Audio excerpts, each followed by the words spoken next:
It's open three. Come on, baby!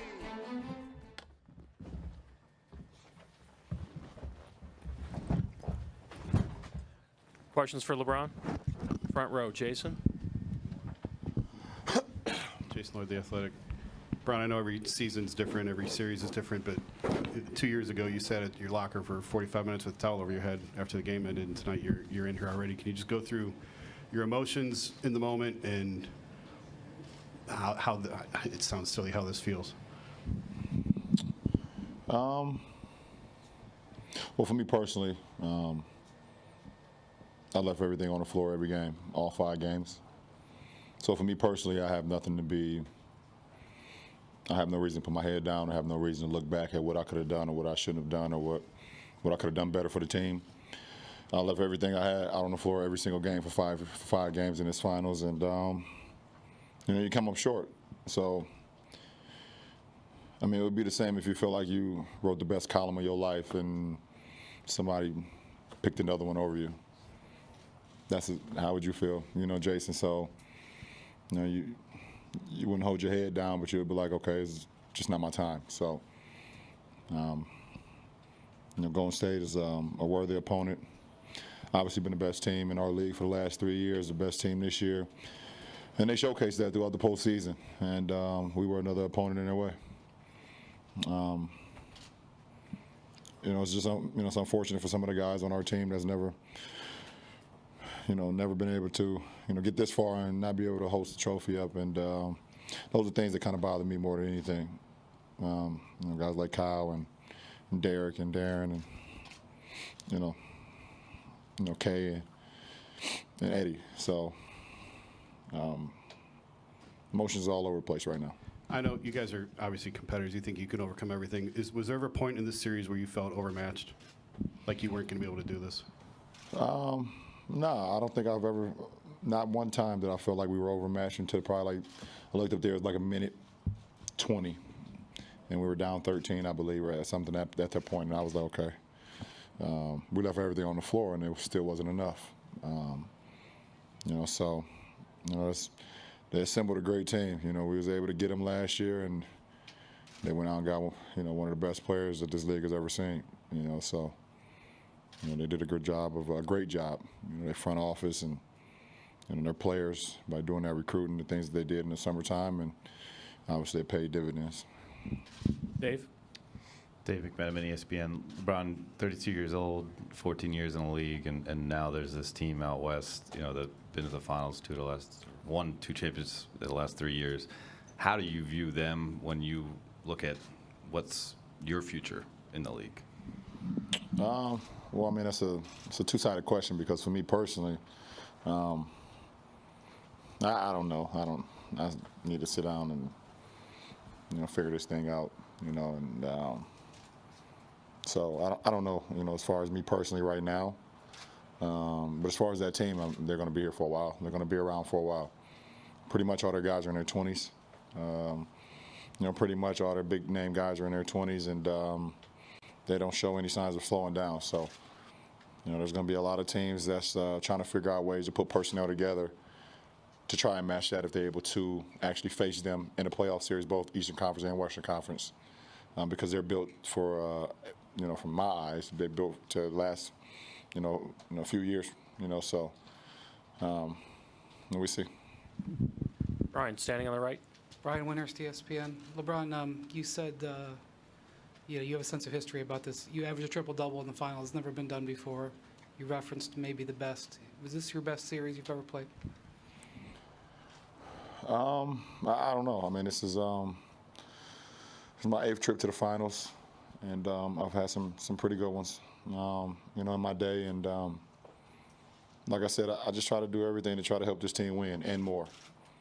And for me to go out there and for the guys that allow me to be the leader that I am and allow me and trust me that I'm going to make the right plays and I'm going to do the right things and have the right intention, that's a compliment to my guys. It's a compliment to the 14 guys that allow me to do that, and the coaching staff. And I just try to put in the work. I put in the work individually. I put in the work in the film room. I put in the work with my mind and my body every single day to prepare myself for whatever whatever obstacle that this ball club entails. And does it always result in us winning? No, it's my third year here, and we haven't won every game. We haven't won every finals. Obviously, we've lost 2 of them. So, but like like I've always told myself, if you feel like you put in the work and you leave it out on the floor, then you can always push forward and not look backwards. Second row on the right.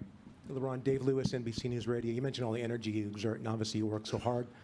What do you plan on doing to get away from the game for a little while, and how long before you recharge your batteries and get back at it? I don't know. I mean, I probably won't stop working out. I think it's a lifestyle for me, so I'll probably be back in my gym in the next couple of days just because it's just who I am. As far as being back on the basketball court, I'm going to take a while. I don't need to be back on the basketball court right now. I need to get off of my feet and let my joints and let my body kind of recover from being out on the floor for 14 straight years, so. But I'll train all summer. It's just a part of who I am now. It's just a part of my lifestyle. Jay, standing on the left. Jay, down to ESPN. LeBron, 5 years you broke through. 5 years ago you broke through, got your first championship against Kevin Durant. Having those burdens and those expectations to finally achieve it, I'm wondering if you could offer your perspective, what you think it must be like for him having experienced something like that yourself. It's a great feeling. When you're able to work hard, you're able to put in the work and accomplish a feat like that. It's something that we all dream about, growing up in our inner cities, along the hard work and, through high school, through college. If you went to college and through the NBA, you always hope that you'd be in a position to be able to not only compete for a championship but win a championship. And, it's a great feeling. Chris, standing in the back left. Chris Haynes, ESPN. Brian, obviously you can't control where free agents go and teams get stacked or whatnot. How would you look back at this season? How can you assess this season? Our team, our ball club? Yes. We had some good times. We had some bad times. We had some times where, the biggest thing of this season is we weren't able to get healthy. And when we finally got healthy, the playoffs is right around the corner, and we showed what we're capable of doing when we got a full unit. It would have been great to see us at a full unit throughout the whole season so we can continue to build the camaraderie and build the chemistry out on the floor. So, you don't have to wait till April to see what you're capable of doing. And yes, we were able to hit the switch, but, those games in January, those games, in November, and the games that people think that's not important, they're important to me. And they would have been important to our ball club, but whatever, we figured it out and got to the postseason as a 2 seed. We controlled home court and was able to win on the road in the Eastern Conference Finals in Boston. And we was able to punch our clock into competing for a championship. And as a ball club and as an individual, that's all you want is an opportunity. Obviously, we ran against, like I said, a worthy opponent, one of the best playoff teams that this league has ever seen, obviously. And we weren't able to get over the hump and accomplish what we ultimately wanted to do. But there's no such thing as a failed season when you put in as much work as we've done individually and as a ball club since September, since late September. Rachel and Eric, last two. Brian, you just said I need to take some time and sit down and figure this thing out, big picture, Warriors, all of that. Does it feel like the puzzle pieces are out there, you just can't see them yet? Well, I don't know. I mean, I'm not the GM of the team, and I'm not in the front office, but I know our front office is going to continue to try to put our ball club, put our franchise in position where we compete for a championship year in and year out. And like I said, teams and franchises are going to be trying to figure out ways that they can put personnel together, the right group of guys together to be able to hopefully compete against this team. And like I said, they're assembled as good as you can assemble. And I've played against some really, really good teams that was assembled perfectly, and they're right up there. So we will see, but I will get away from the game a little bit. I'll probably watch some WNBA games, though. I can't get away from it. I'll be at my son's tournaments this summer, so I'll be a part of the game. But as far as me actually playing, I won't be a part of the game much this summer. Eric, last question on the left side. Hey, LeBron, Eric Pincus, Basketball Insiders. You've been a part of 2 super teams, the one you have here, the one you had in Miami. Looking at what the Cavaliers, rather the Golden State Warriors have done, are you still a fan of the concept? Do you think it's a good thing for the NBA to build these teams, how they brought in Kevin? And you get what I'm asking? No, not really. I don't believe I've played for a super team. I don't believe in that. Okay. I believe we're a super team here. So no, I don't. You guys want one more question before I leave and not see you guys for a long time? Robert, last one in the middle then.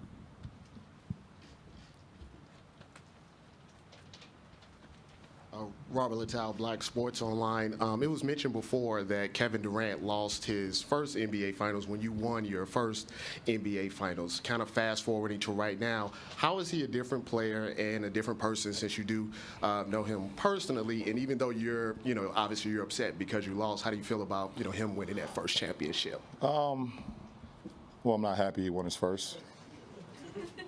I'm not happy at all. And but at the end of the day, from when I played him in the 2012 finals to now, like I said, experience is the best teacher in life, and he's just experienced and experienced and experienced, and it also helps when you able to experience some things with this team as well. And he felt like he needed to reassemble and reassess his career and come here. So like I said, having, getting that first championship for me was like having my first son. It was just a proud moment. It was something that you never forget. And at the end of the day, nobody can, no matter what anybody say from now on in your career or whatever they say, they can never take away from you being a champion. That's something that they always gonna speak about you. It may maybe be like the last thing they may say, but they always gonna have to say that you're a champion. And like I said, when you put in the work and things pay off, then you can always be okay with whatever else that happens in your career. Thank you, LeBron.